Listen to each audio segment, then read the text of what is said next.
Okay, so welcome everybody. Thank you so much for giving up your evening to come and meet with us.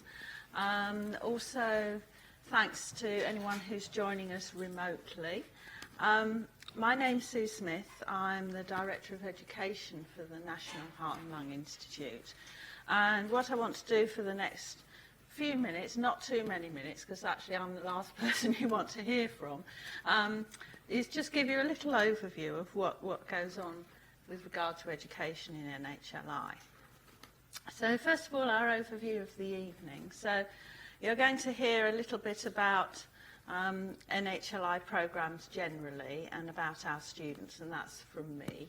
So very, very brief, because I think what you really want to hear is the presentations from each of our programs directors, and you'll be hearing from each of those when they work out what alphabetical order is for their program leads. So we have cardiovascular and respiratory healthcare, genes, drugs and stem cells, genomic medicine and medical ultrasound, all represented here this evening. So it's fantastic. So thank you all, program leads, for coming and joining us. And there'll be lots of time. I see that a lot of you have already been chatting to people who are teaching on the course, current students, and there'll be more time for you to do that afterwards and to ask any more questions, because often it's those sort of one-to-one conversations that really address your issues and your questions. So, just to give you a little idea of what goes on in NHLI with regard to education, this is an overview of the educational activity that goes on across our patch, as it were. So we have our 3 intercalated BSc programs, so these are all programs for students who are medical students and who are doing a 1-year intercalation of BSc level, obviously, in things that we're good at. Cardiovascular sciences, respiratory medicine are the obvious ones. Remote medicine is about medicine in remote locations, not about medicine over the internet, although of course the two may collide. The reason that you're here this evening, our postgraduate programs, and I guess each one of you is here perhaps with one particular program in mind.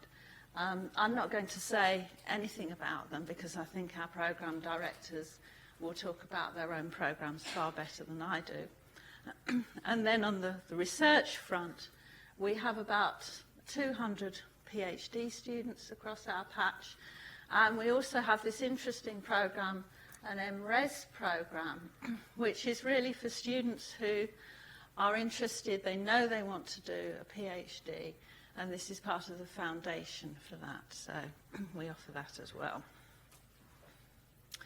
And I think the important thing about our teaching, whichever program you join, and whatever its title is, all our programs are underpinned by research that's going on in the National Heart and Lung Institute. And I picked out really pretty well at random 4 different areas that are happening across NHLI, areas that relate particularly to one or more of our programs. But there's so much more going on. So I think one of the wonderful things about coming here as a student is the opportunity to meet people who are really at the cutting edge of research in their particular fields. And that's quite an exciting opportunity to be able to do a project in the lab of someone who's really pushing the boundaries. There are lots and lots of resources for students while they're here. This particular slide focuses on our welfare provision. And it's very unusual in that every student who comes here will be allocated a personal tutor from a different program, because that ensures confidentiality. And if you want to go and say, actually, I really hate this program and I hate everyone who teaches it, you can go and do it to someone who's not teaching on the course. We obviously hope you're not going to say that. But that's not the industry norm. So that's something a little bit special about us. And we have a lot of other support services. Doing a master's programme is very intense. Most people do it over a year. And you're trying to squeeze in a lot. And sometimes it's helpful to have a little bit more support on the way, so we can provide that. But also we have loads of resources. We have fabulous library resources. We have fabulous online access to journals. We have fantastic laboratory resources, and our labs are very well equipped.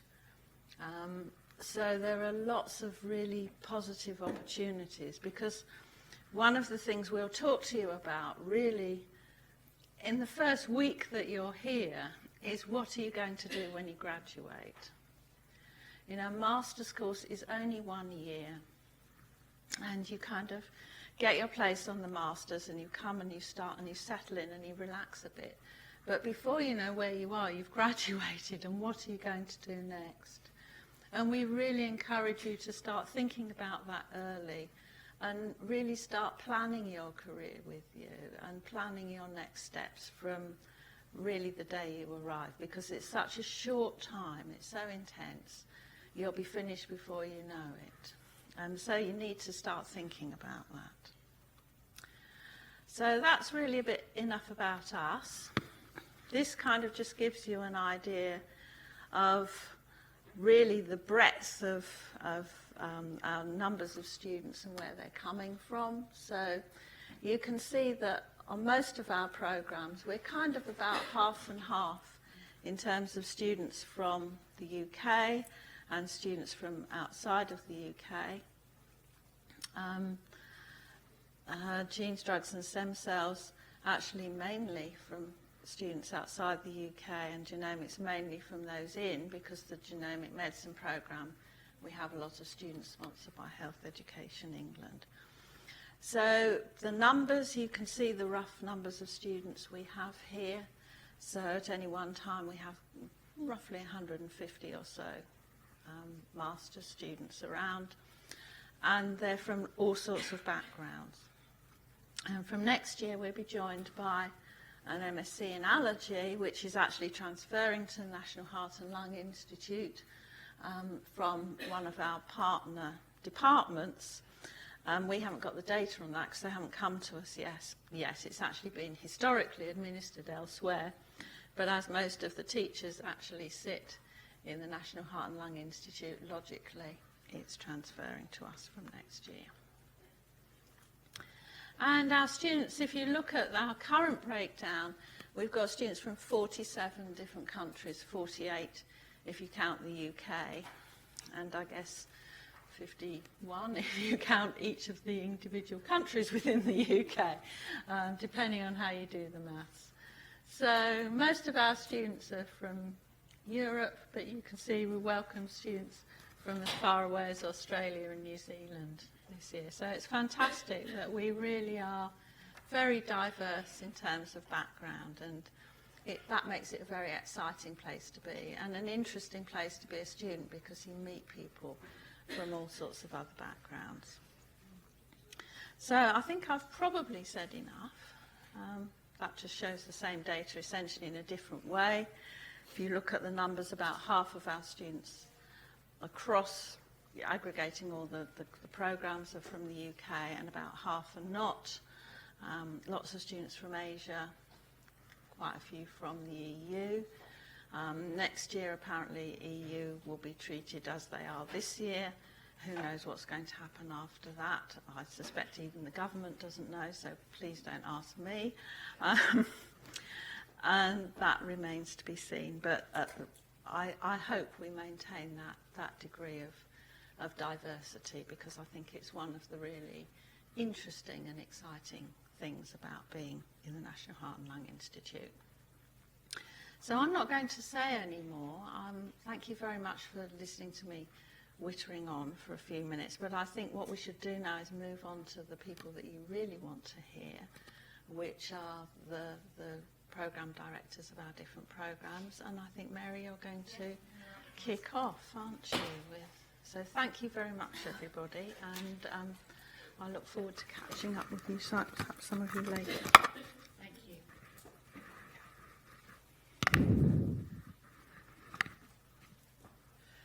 Thank you very much, Sue, for that introduction. My name is Mary Morell, and I have the privilege of being the course director for the Cardiovascular and Respiratory Healthcare MSc, which is based at this campus at the National Heart Lung Institute. And we're quite a young programme. We've only been running for 2 years. So we have one group that are just, oh, here we go. It's doing its own thing. And we have one group that's just about to graduate this year. So they'll be our first graduates. I'm very excited about that. And that means that we've had lots of time to develop and think about exactly what our key role is while we were setting up the course. And what we really wanted to do is to make sure, this is on a timer to make sure that I don't say anything too long.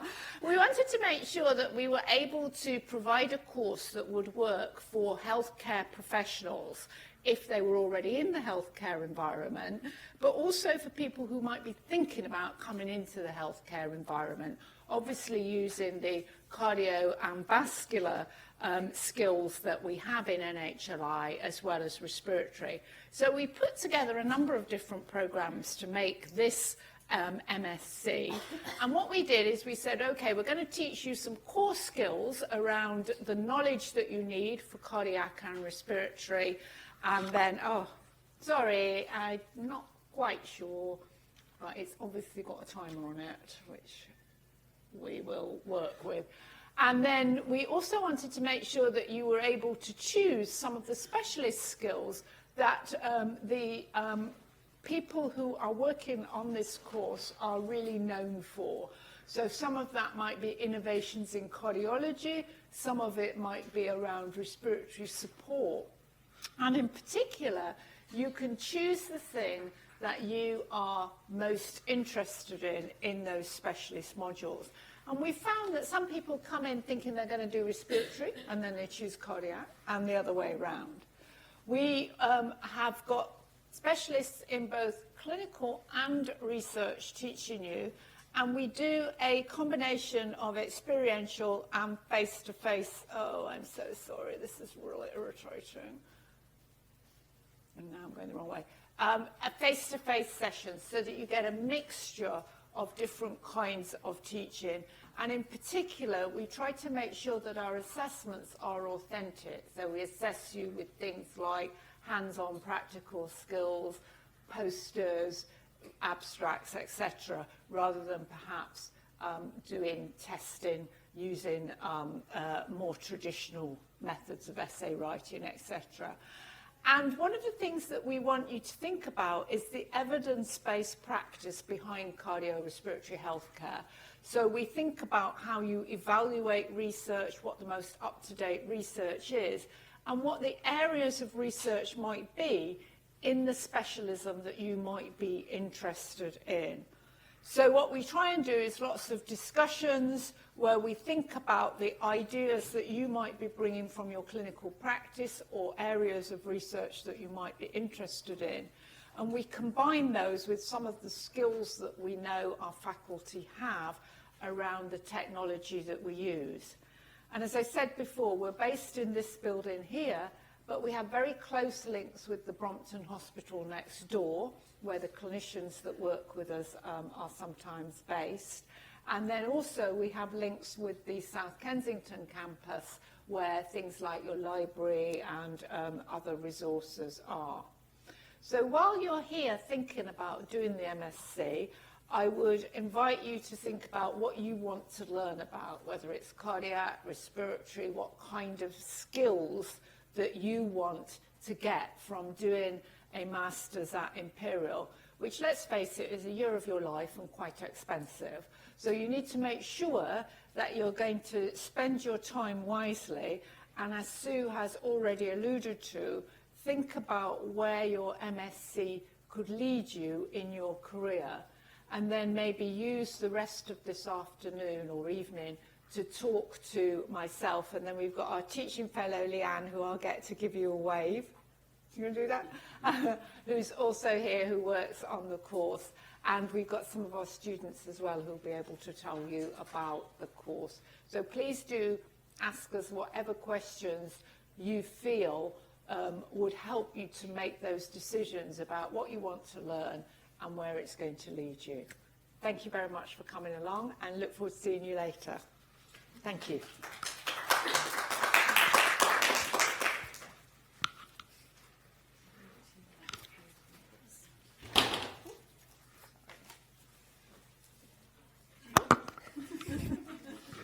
Come on, get on.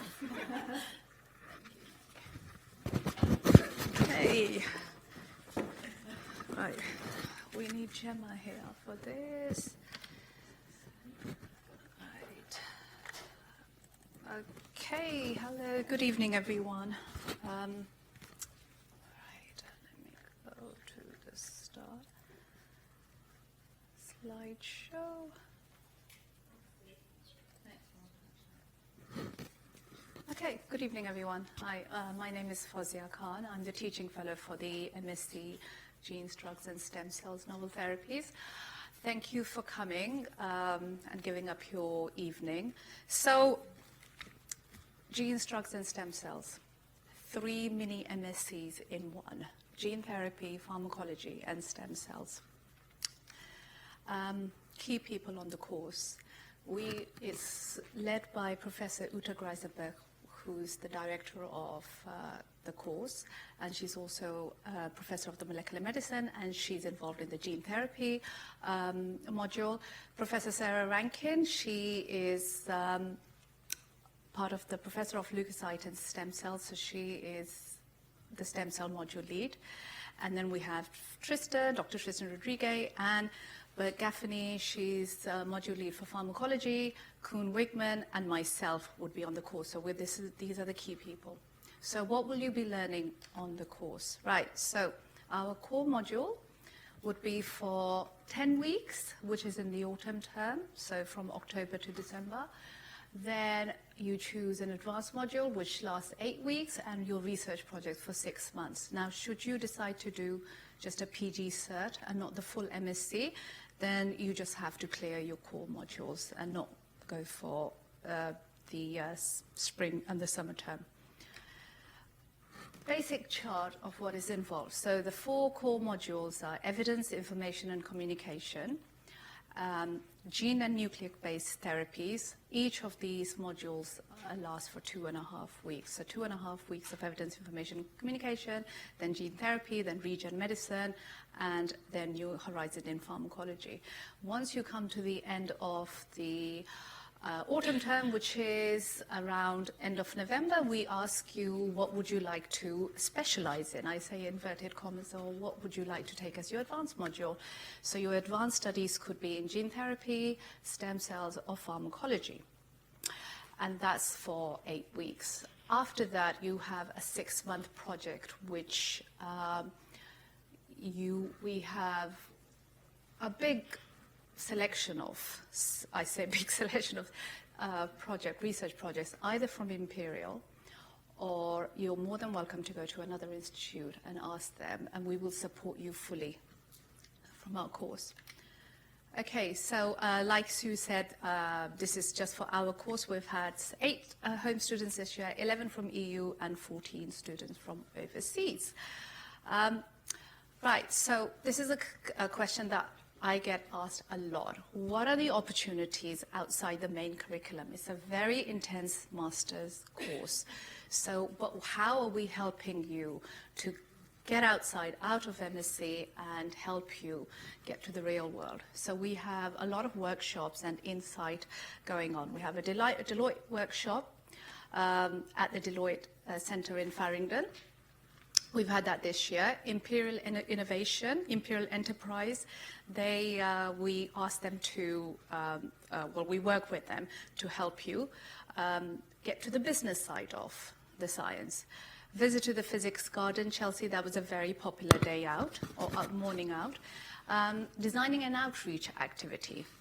Interdisciplinary hackathon, which is turning ideas into realities and solving everyday problems. I'll be showing you a video so you can have a look what it entails. And then we had a company, a startup, Panacea Innovation, which is, they came to talk to you about launching a life science startup. And they sent their colleagues and they sent their, they call it Panacea Stars. We've also got a Glaxo welcome visit, which is coming in due course. Just a little bit of logos. And so 5 reasons why you should choose our master's degree. Knowledge. You're going to get an extensive knowledge from the world-class teaching, the world-class PIs, and best university in the world. Great connection. While you're here, you will build a whole lot of connection. Enhances your personal development, accelerates your career growth, and you're going to be part of the best team of NHLI. Okay, so I'm just going to play you this, part of it, yeah. I'm going to just play you this video of what this year has been like.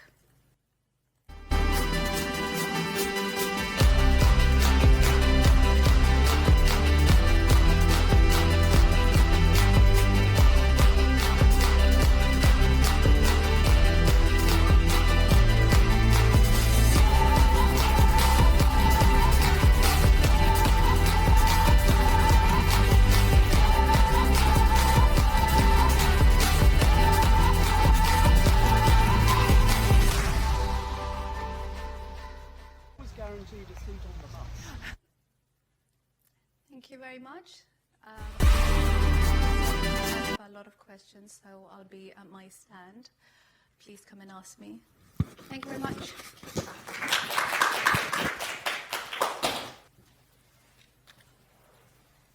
Seems like your program does a lot of sitting around.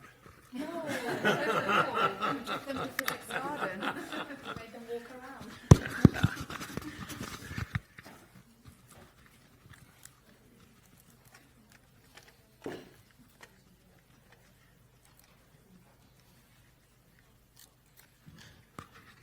Okay, I'm Mike Lovett. I'm the Program Director for Genomic Medicine. So if you have been asleep for the past 5 years, then this comes as news to you. But in fact, genomic medicine investigates how the information encoded in our genomes interacts with our environment and our health, and by our environment, I mean how it may interact with our microbiome and our susceptibility to various, all sorts of human diseases. So it really goes across every organ system and every disease. And we are now using that information for effective diagnosis and precision medicines, the so-called tailor-made treatments. So the poster child of this particular approach would be cancer, in which we now have a whole spectrum of different drugs that we can specifically treat mutational, the specific mutations in specific cancers with great outcomes. So Imperial, and in fact the entire UK, is really at the forefront of implementing precision medicine as a standard of care. And usually when that kind of hyperbole is shot out, it means we're second to the US. But in fact, we're ahead, right? And that's due to the NHS, who has poured money into a visionary program, first of all called the 100,000 Genome Project, and now the current government aspires to do 5 million genomes in the next 5 years. So that's about 10% of the population of England. This is confined to England right now. And then, of course, a lot of this involves translation to the clinic. Our program is modular. Each one of these is 1 month in length. There's 1 face-to-face teaching week and 3 weeks of e-learning. It's usually structured as the first week is a scaffolding week. Then there's the face-to-face, which has content that has to be taught face-to-face, in our opinion. And then there's 2 more weeks of e-learning, followed by an assessment. For the MSc degree, and most of our students end up doing a full MSc, you need 8 modules, which are chosen from 8 cores and 6 optionals. so you can mix and match a bit in there. The one that you have to do is the first introductory module, but after that you've got quite a lot of latitude. What do you learn? Well, you learn pretty much the basis of human genetics and genetic diseases. I would say the only thing we don't really cover a lot on is neuropsychiatric disorders, but we have a lot of emphasis on cancer, a lot of emphasis on rare and complex diseases, and a lot of emphasis on infectious genomics. So I mean viral and bacterial and fungal and all that. And you also learn quite a bit of bioinformatics. What about our graduates now? Well, in our first 5 years, we will have graduated 188 students, and you saw that we've got 60 currently in the program, and almost all of those will be full MScs. Many of our graduates have taken up leadership roles in clinical and basic genomics across the UK. Some people go on that we now have a whole cadre of genomic registrars. So this is a new title within the NHS. There's now also, computational genomicists, things like that. Many have returned to their clinical scientific or academic roles. Many, maybe 25 to 50%, I'm not sure of the numbers, have continued into PhD programs. And some have transitioned to clinical scientific roles. And some have successfully applied to the highly competitive NHS STP programs in genomics and genomic counselling. And that's it. And I think I'm the only one so far to have kept to time.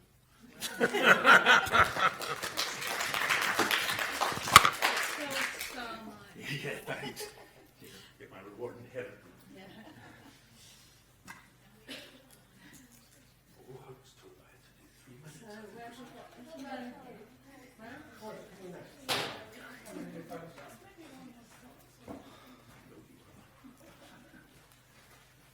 I'll make sure I'm well over 5 minutes. Where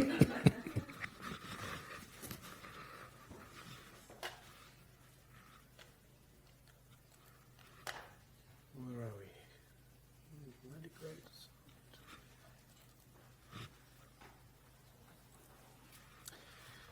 Thank you everybody for coming to this evening.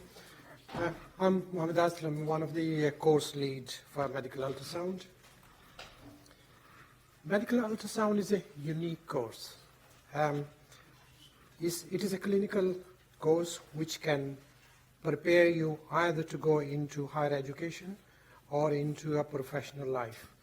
We have 2 streams. One is echo, second one is vascular. Both of them leads to a professional qualification. And just to give you some background, echo involves scanning of the heart, diagnosing various pathologies. Vascular, again, from top to toe, looking at all the vasculature, both veins, arteries, and other vessels, and diagnose various pathologies. So you become specialist in your own respective scanning skills, and you can go out from this course and take up a training post straight away, because we are the only university in UK that provides clinical training.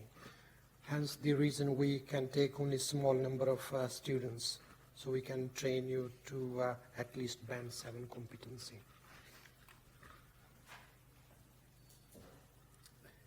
The MSc is split into 2 specialisms, echocardiography and vascular. You have common modules, which is physics and research design. After that, you're split into specialism. You have 2 to 3 days of clinical training, 2 days of lectures, and 1 study day. Study day is primarily for you to spend some time on your research project. Physics is the first module. You will learn this between October and January. At the same time, research methods and statistics run on the different days between October and January. After that, you split into your specialism, both echo and vascular, that runs from January to May. In between, you will choose a research project of your interest. We will give you various topics. You will go to library to do some research, come back, we'll guide you to select an appropriate project. And project will also be part of your clinical training, because as you scan patients, you'll be collecting data for your project. You're expected to scan a minimum of 150 patients, and that's a lot of patients for your training. A lot of students go on to scan many more than that. More you scan, better clinical skills you develop. All lectures, I'm sure you'll be aware of this, they are recorded and put on our website so students can watch the lectures over and over again at home and elsewhere. Clinical training is spread right across various hospitals within the Imperial Trust. Our main base is at Hammersmith, but there is Charing Cross, St. Mary, and of course the Brompton. Students are rotated through all the laboratories, so they are exposed to different machines and different groups of patients. For example, at Hammersmith, we have lots of renal failure patients. At Charing Cross, a lot of stroke patients. At St. Mary's, most patients are post-operative, so you're exposed to different kind of pathologies.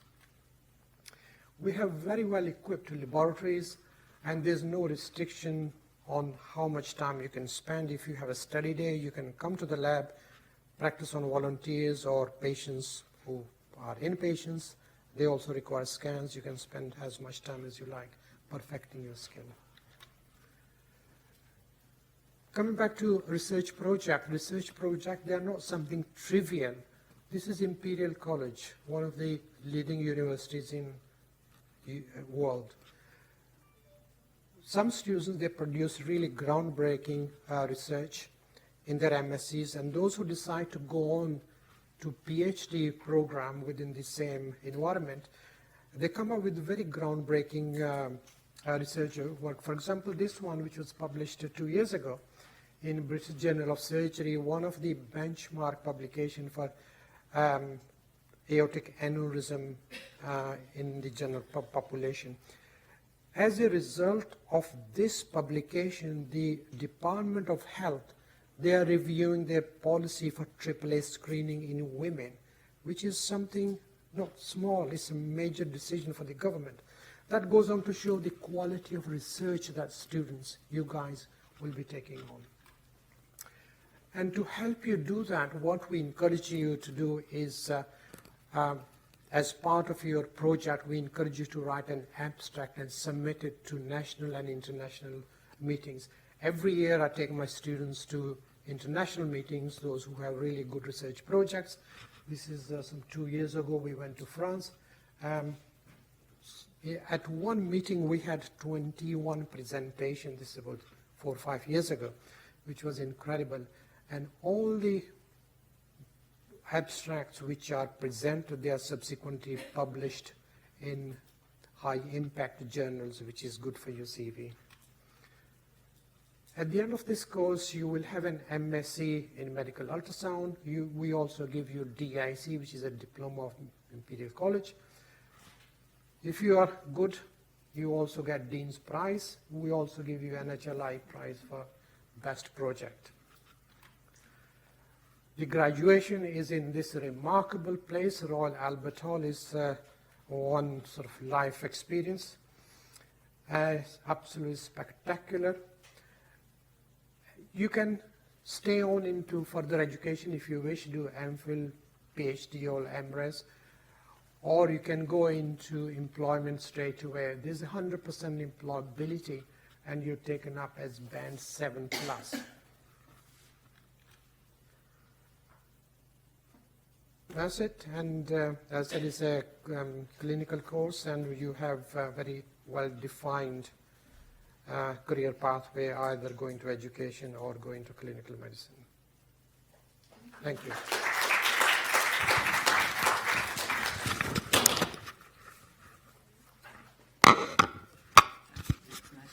So you've heard a little bit about each of our courses, and it's very interesting. You can tell that, we haven't primed people what to say because they've all emphasised different aspects of their programmes. But I think that the time is really now for you to go and talk to those individuals and ask your own questions. I think the one thing that has come across from all our programmes is that Imperial College is a place where there is a huge amount of expertise, a huge amount of research expertise and clinical expertise, but really everything we do, we aim to be very practical. It's all about making changes in the real world, and that's what Imperial really prides itself on, and what it encourages its students to go out and do, whatever programme you're associated with or you choose to take. So really the rest of the evening is yours. Please make the most of it while you're here. Do take the time to go and have a bite to eat and chat to people and find out more about the programmes. Thank you again for coming, and enjoy the rest of the evening. Thank you.